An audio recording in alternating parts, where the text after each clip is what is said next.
Welcome back, mamas. Y'all, today I want to talk to you about emotions. Emotions, we all feel them, right? But are we driven by our emotions? Are we driven by our overwhelm and our guilt and our self doubt and all of these things that I know we feel as moms? I want to help you reframe the way you think about emotions and what to do in order to be able to do that. So let's get to it. Do you wish you had control of your days, that you had a rhythm, but instead feel overwhelmed, scattered, and like there's never enough time? You're in the right place. I'm Danielle, a recovering workaholic, wife, and stay-at-home mom of 2 girls. I've learned how to reclaim my time and find purpose and freedom so I can be present with my kids and feel like myself again. Here, we embrace where we are, but we don't stay there. So if you're ready to trade the chaos for clarity, the guilt for grace, and the endless to-do list for aligned flow, grab the kiddos a snack and toss in that laundry because I know you're multitasking,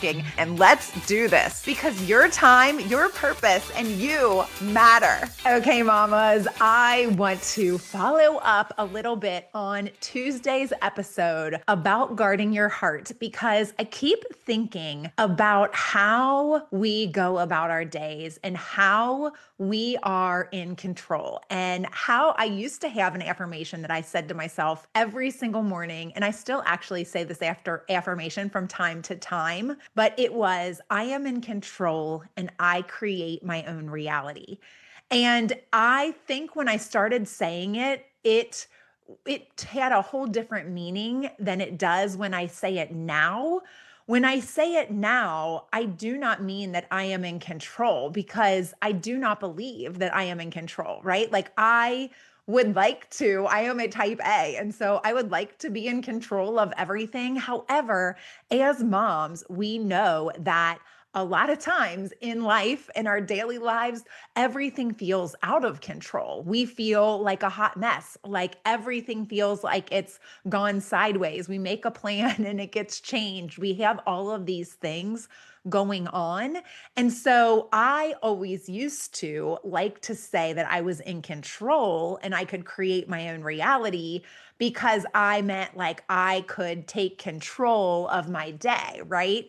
But now, what I believe that to mean for me and what I want to share with you is that we are in control of our emotions, of our mind, right? We are in control of that. We are not in control of the world, of what other people do, what they think, what they say, or what they do, right?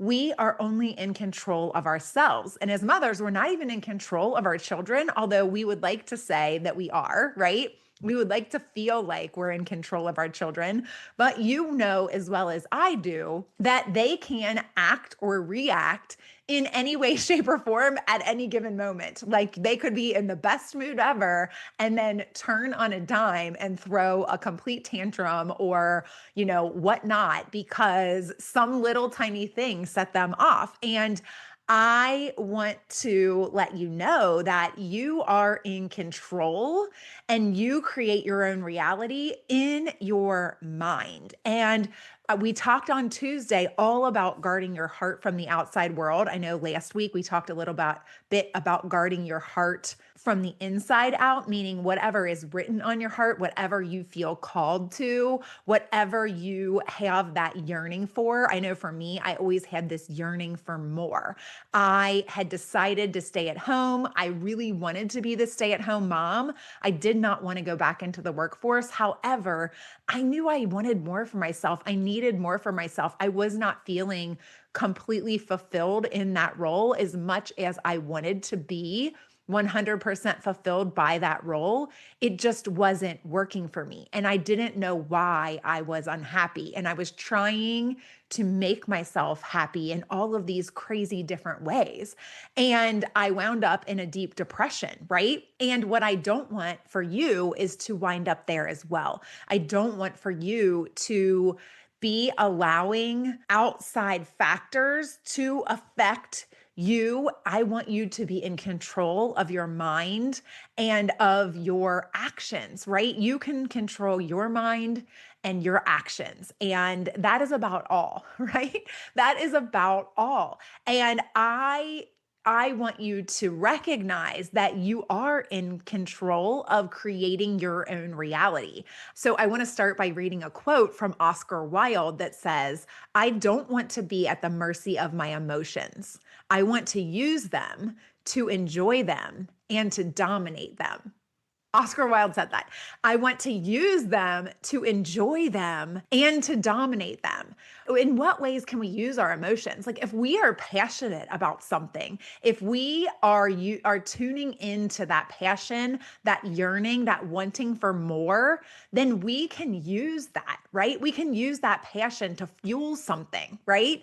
And we can enjoy our emotions. Like when we are happy, we can enjoy that, right? When we are sad, we can lean into that. When we are angry, let's try to like not use the anger one, but I mean, I really want you to feel that anger in a healthy way, meaning like, you can take yourself outside, remove yourself from a situation if your child is making you angry and scream into the car, or take yourself upstairs into your bedroom and scream into a pillow, or punch a pillow, or whatever it is. However you get out, do a workout, right? However you get out that anger and frustration.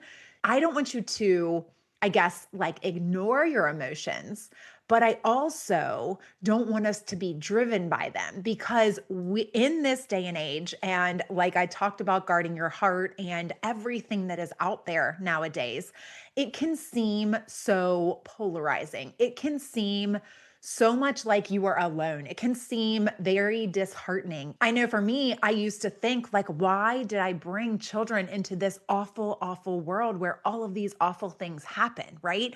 And I would beat myself up about it, and I would pile on and pile on and pile on. And what happens is if we give into those emotions, if we give into those types of things that we don't want to feel, I want you to be able to feel an emotion and truly feel it. But what I don't want is for us to stay in that place. If it's not an emotion where you are wanting to stay there, like happiness, you might want to stay there all the time, right? But when you are having an emotion like anger or sadness or frustration or any of these things that you do not want to be, I want you to be able to release that, to figure out a way out of that. And a lot of times the way out is by action. I have seen a lot of Charlie Kirk videos and different things recently. And one that I watched and I like really resonated with me, he said something about what you do should dictate how you feel, not the other way around, right? What we do should dictate how we feel. How we feel shouldn't dictate what we do necessarily, right? Like what we are feeling, if we were always going by our emotions and what we were feeling, like that would not be a healthy place to raise kids, right? Because a lot of times we are in the overwhelm, we are in the guilt, we are in the self doubt, we are in this place, this state where we are unhappy and we are angry, possibly, we are frustrated with our kids. Like if we were operating, if our actions were, dictating, or our emotions were dictating our actions, then we would not be behaving in a way that we wanted to behave. But what can we do, right? We can change our mindset and we can actually act in a way that we would want to act. And then that will change our emotions, right? We can make a rational decision. You can remove yourself from a situation, think about it, see how you feel like you should react to it, right? Like, what should I do? Like, it's not exactly what I'm feeling in this moment. I don't want to act out of anger. So, how do I think that I should act in this moment? And then when you act in that way, you are going to have a whole different set of emotions based on that action than you would if you acted on the emotion in the first place. I hope that is making sense to you, because A lot of times, especially that's the way of this world, right? Like everything is instant. Like nobody wants to wait for anything. I know I am so guilty of this. I am so guilty of, the quick reactions, the acting on my emotions, just giving in to what I'm feeling at the moment and then acting. But is that how we should act? Is that how we want our kids to behave? Is that how we want them to act? I know the answer. The answer is no, right? Like that is not how we want them to behave. So we should not be role modeling that for them. We should be, thinking about our actions. We are in control. We create our own reality, right? So if we are in this state where we are angry or we are feeling sad, we are, heartbroken over everything that has been going on, but then we're trying to parent from that place, it's a very unhealthy place to try to parent from, right? It's a very unhealthy place to try to parent from. And I saw a quote from Pima Chadron, I think, that says, inner peace begins the moment you choose not to allow another person or event to control your emotions. We want peace, right? Like I know we want peace, but in order to get it, we have to not operate from a place of reaction, right? We have to not let someone else or some outside event or our child or whatever it is, we cannot let them control our emotions. We have to decide how we want to feel, right? If we decide we want to feel happy, then we can go and do things that make us happy. If we decide we want to feel kind, we can go and do some things that make us feel kind. If we decide we want to feel like whatever it is, we can take an action. I just want you to, for a second, just think about the control that we actually do have. And I know if you were in a place, like I know when I was in a place of depression, I'm not sure that I really would have felt like I could do that. Like I would have felt completely consumed and controlled by my emotions. However, we always can take a step in the right direction. And I always took myself to the mirror and said, I can do all things through Christ who strengthens me, right? Philippians 4:13. I can do all things through Christ who strengthens me. And I would not give in to those emotions of just wanting to curl up into a ball in my bed and not parent and not do anything but basically cry, right? I did not want to parent for sure, but I knew I would be made strong in Him, right?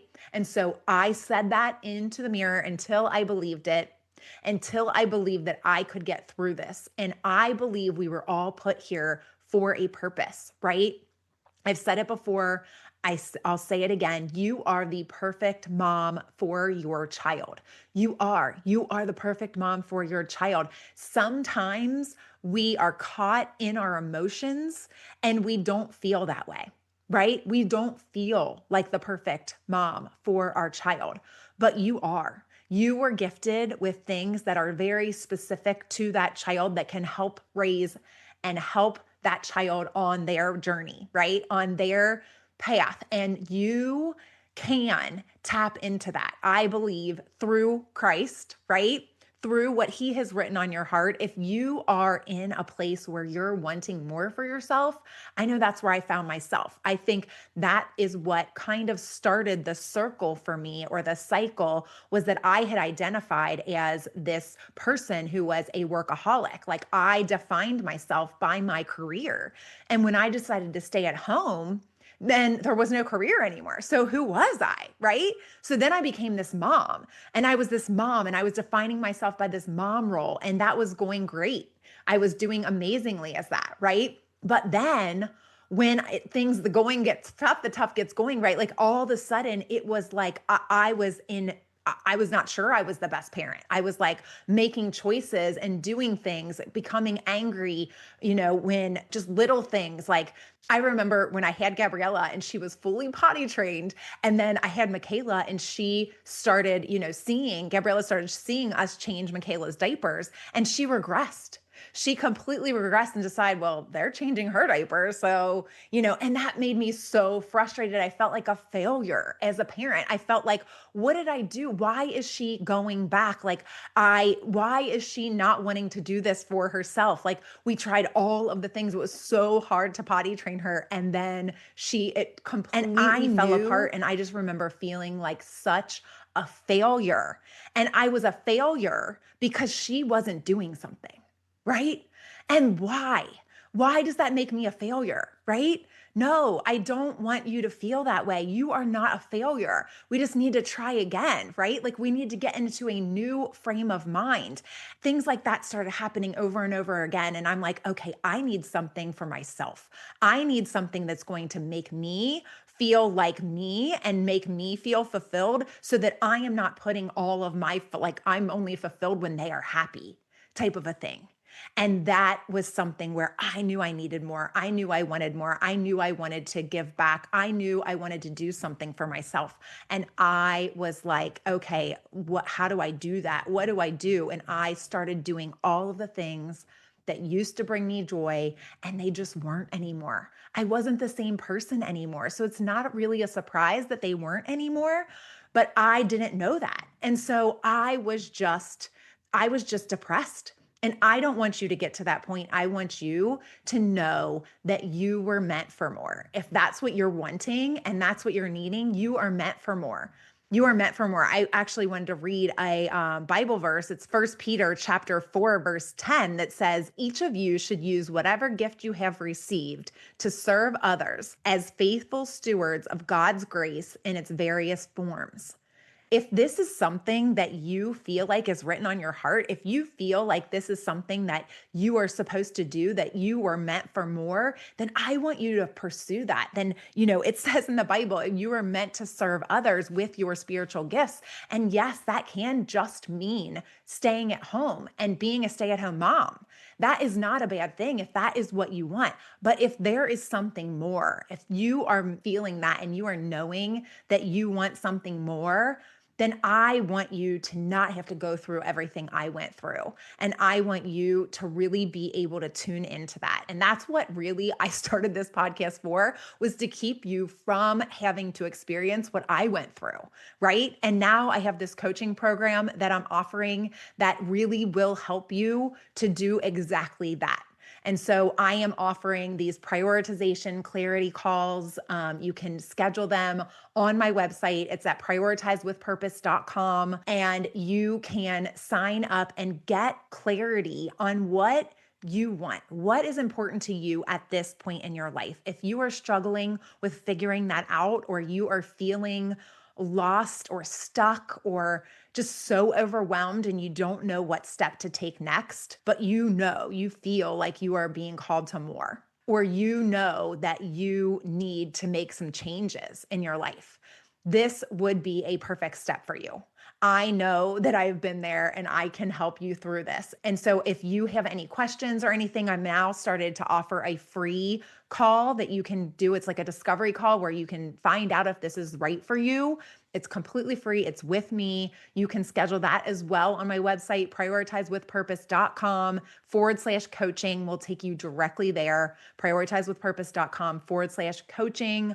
I would love and be honored to help you to make that decision, and also to help you on your journey get to that place where you feel like you are living a purpose-filled, fulfilled life. That's what I want for you. So I hope this has been helpful, and I will talk to you again next week. I hope you enjoyed today's episode, Mama. If so, please leave a review on Apple Podcasts, and then hit share and send this to a mom who needs this in her day. I'll meet you right back here next week. Keep smiling, y'all.